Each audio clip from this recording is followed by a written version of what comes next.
সম্মানিত দর্শক শ্রোতা, আসসালামু আলাইকুম। আশা করি যে যেখানেই আছেন ভালো আছেন, সুস্থ আছেন। আমি অবজার্ভ করছি যে অনেকে অনলাইনে বিভিন্নভাবে বিভিন্ন ধরনের কথা বলছেন, ভুল বোঝাবুঝি তৈরি হয়েছে। সেই জন্য আমি আপনাদেরকে দুটি কথা বলতে চাই। এক নম্বর হলো, আদ্দিন হাসপাতালের নবজাতকদের মৃত্যুর ঘটনায় আমার কাছে ভিকটিম পরিবাররা এসেছে। তারা আমার সহযোগিতা চেয়েছে, আইনি সহযোগিতা চেয়েছে। আমি তাদেরকে সহযোগিতা করতে রাজি হয়েছি এবং কোনো ধরনের কোনো ফি ছাড়া, কোনো ধরনের কোনো আর্থিক সংশ্লিষ্টতা ছাড়া আমি তাদেরকে মানবিক কারণে এই সহযোগিতা করব বলে প্রতিশ্রুতি দিয়েছি। এরই অংশ হিসেবে তাদের ইচ্ছা অনুযায়ী আদ্দিন হাসপাতালের সঙ্গে যোগাযোগ হয়েছে, কথা হয়েছে। আদ্দিন হাসপাতাল একটি মানবিক কারণে কস্টে তারা চিকিৎসা দিয়ে যাচ্ছে।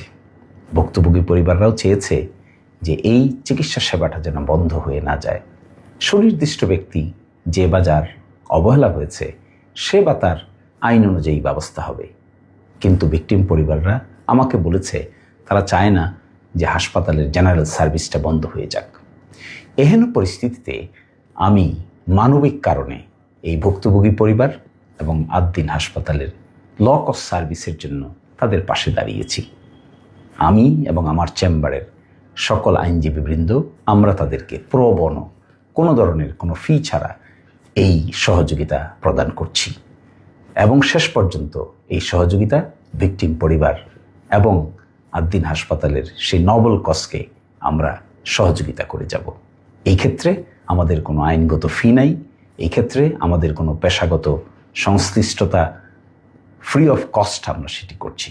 এটি মনে করি আমরা মানবিক কারণ, হিউম্যানিটারিয়ান কজ। আমাদের দায়িত্ব আইনজীবী হিসেবে এই ভুক্তভোগী পরিবারকে সহযোগিতা করা। আমাদের দায়িত্ব আইনজীবী হিসেবে স্বল্প মূল্যে যে মেডিকেল সার্ভিস চালু আছে তারকে সহযোগিতা করা। ইনশাল্লাহ এই সহযোগিতা ভুক্তভোগী পরিবারকে আমরা শেষ পর্যন্ত করে যাব। আর যারা নানানভাবে অনেক টাকার গল্প সাজাচ্ছেন তারা ভুল করছেন, তারা সত্য জানেন না। আমি আপনাদেরকে অনুরোধ করব আপনারা সত্য জানবেন। আশা করি সকল ভুল ধারণার অপনোদন হবে। ভালো থাকবেন, সুস্থ থাকবেন। আল্লাহ হাফেজ। আসসালামু আলাইকুম।